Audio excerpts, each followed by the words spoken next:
The 125th Annual Conference of the Unitarian Union Northeastern India concluded yesterday at the Mother Church Unitarian Jowai, with the theme, Hu Kun Bin Riu Pindep Man, Bor Penshongnya Baklan, meaning, May humanity be graced with reason. The event featured prayer services, including a message on the occasion delivered by Reverend Derek Parriott and choir by Unitarian churches from Nongthamai and Madanlaban. Vice President Rangba Lor Mankara Bashai Rani ceremoniously lowered the conference flag, handing it over to the Unitarian Church Clau, who will host the 126th conference in 2026.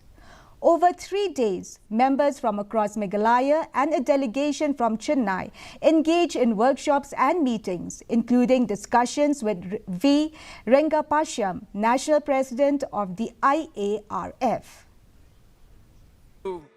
Kapapanya per yang ina kiway pat kijing tao jongu. Kajing pensyongnya kadi kajing laban perkat jeliu.